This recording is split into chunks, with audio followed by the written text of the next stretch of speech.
ভারতীয় র্যাপার ইয়ো হানি সিং বাদশার সাথে 1 দশক ব্যাপী চলমান বিরোধ মেটানোর প্রস্তাব প্রত্যাখ্যান করেছেন। বাদশার এই বিরোধ অবসান ঘটানোর ইচ্ছাকে অসত্য হিসেবে অভিহিত করেছেন এই সঙ্গীত শিল্পী।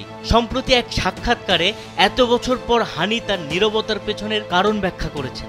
তিনি বলেন, লোকেরা প্রায় আমার এবং বাদশাহের মধ্যে বিরোধ নিয়ে প্রশ্ন করেন, তবে একটি বিতর্ক তখনই হয় যখন দুই পক্ষ জড়িত থাকে। কিন্তু 10 বছর ধরে একজন ব্যক্তি আমাকে অবমাননা করেছে, আমার বিরুদ্ধে গান বানিয়েছে, আমার অসুস্থতা নিয়ে বিদ্রূপ করেছে, আর আমি কখনো তার প্রতিক্রিয়া দেখাইনি।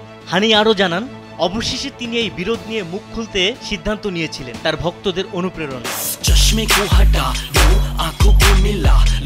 স্যান্ডেলিনা সো, রূপচর্চায় আভিজাত্য।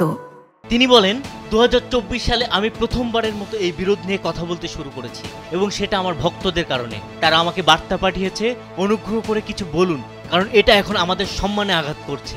একজন মানুষ আপনাকে নিয়ে অবিরত খারাপ কথা বলছে। ভক্তদের এই উৎসাহের কারণে আমি আমার নীরবতা ভেঙেছি। বাদশা ক্ষমা চেয়েছে এবং তার ভুল স্বীকার করেছে, কিন্তু সে এমন ধরনের মানুষ যে থুতু ছিটিয়ে আবার সেটা চাটতে আসে। দেখবেন আবার সে পাল্টে যাবে। আমি এমন মানুষদের বিশ্বাস করি না।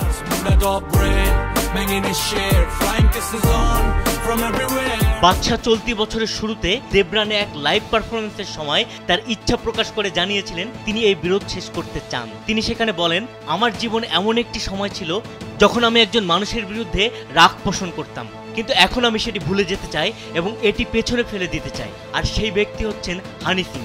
কিছু ভুল বোঝাবুঝির কারণে আমি অসন্তুষ্ট ছিলাম, কিন্তু আমি বুঝতে পেরেছি যে যখন আমরা একসঙ্গে ছিলাম তখন আমাদের একত্রিত করার চেয়ে আমাদের আলাদা করার জন্য আরও অনেক মানুষ কাজ করছিল।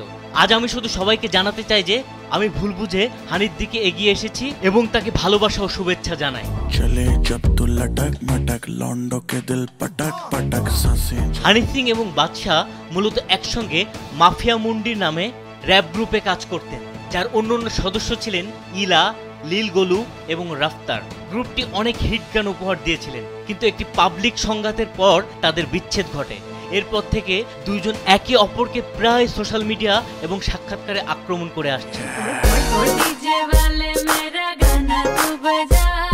বিনোদন ডেস্ক, কালবেলা।